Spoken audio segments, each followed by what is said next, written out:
I have to say, quite astonishing. I went to Repton in a sense by default, because I was due to go to grammar school in Leicester, but I was caught by the 1944 Education Act, which meant that as a county child I couldn't go to a city school. And in Leicestershire, all the grammar schools, except for Ashby, which was 30 miles away at a time of petrol rationing with no buses and no reasonable train service, so I couldn't go. So we had to decide where I should go, and my father was not a wealthy man at that stage at all.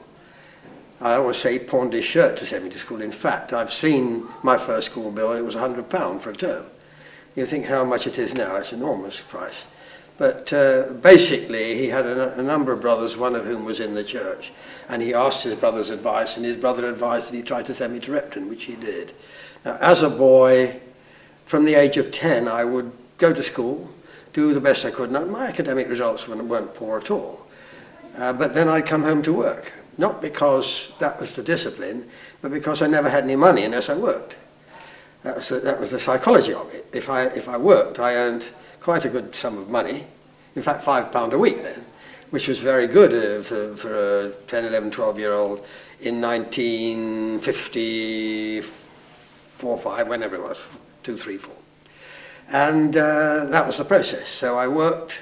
And the only time I ever had leisure time, because I used to help him in a big garden on a Sunday, and that was a bit of force majeure, but I like the countryside anyway, so I didn't mind that. I occasionally objected to working, so I used to just walk out for about four times I walked out for a week. But then I didn't really know what to do, although I was an assiduous reader and always have been, and I had one or two hobbies. There we are, that's what happened.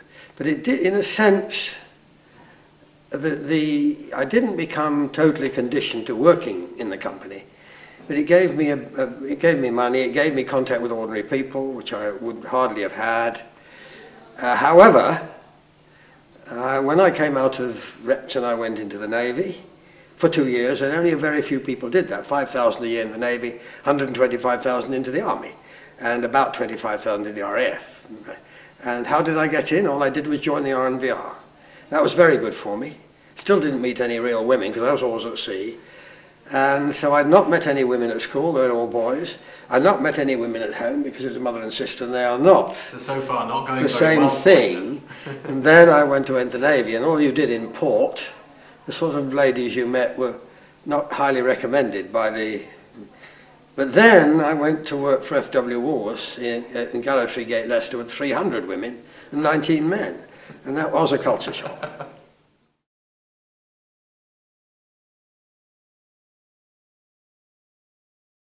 The only difference between my father and I, and in some ways my father was a better businessman than me, but he was a driver and I'm a persuader. I'm a team builder, he's a persuader. He was a driver. And basically, as we've grown bigger, we've gradually managed to acquire better and better calibre of people. We have very, very good management now. And we are known for the way that we treat people with respect. Of course people have to be disciplined, but the way in which you do it must be a civilized way, and occasionally people have to be lost. But the fact is that a lot of people like working for us, and a lot of people work very hard. I'll tell you a little story. 2 towns which are drowned in the past fortnight, Cockermouth and Workington. At one of the two, I think it was Workington, a young man an ordinary worker, seeing what was necessary, spent a lot more time than he should have done putting sandbags in place, to find that when he left work his car had gone in the flood. It was a banger, and of course the company has made sure that he is not in that position now. Well, that's a great story.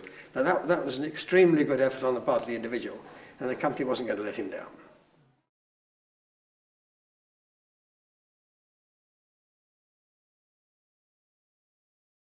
I believe that everybody has ability. Most people die not knowing they have it. The way to unleash it is partly through education, of course. And I really started by helping to have a primary school rebuilt in Nottinghamshire. I had stood for Parliament unsuccessfully twice, but that drew the attention of 1 or 2 local authority people, and my politics are not right-wing, I have to tell you that. Across the spectrum, and they started asking me to do things. And this is why I ended up as governor of a secondary school, the governor of a FE college, a deeply unsuccessful secondary school eventually, and I wouldn't blame myself entirely for that, a very successful FE, whose principal was so good that he was sent off to sort out another college somewhere in the country, and we were paid for it. And then I became chairman of North Notts Trainee Enterprise Council for 10 years, and actually that organisation and a similar one in the north of England, though they all were put, dare I say it, into liquidation by the Tory government when they came to office in the middle 90s, is nonetheless, sorry, not the middle 90s. Anyway, they put it out of business, but those two for council are still there. They're still privatised, still operative and very successful. Happily, it just shows what can be done. The money was found to acquire buildings, private money, while the tech was still a state tech, and that enabled us, Trainee Enterprise Council, that's enabled us to continue the process.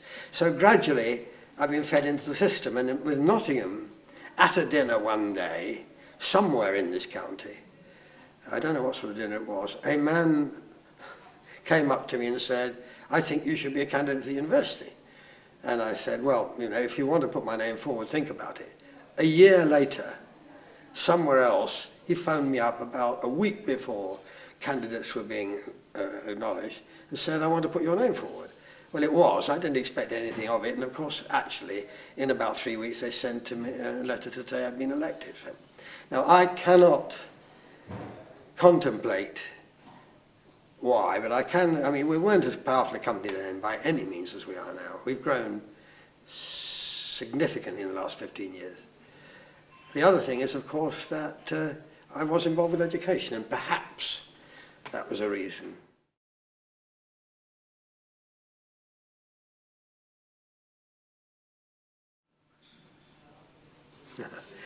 My wife said she married a shy man, a very shy man, and was quite content with that. And everything changed when we got married. So that would surprise people, perhaps.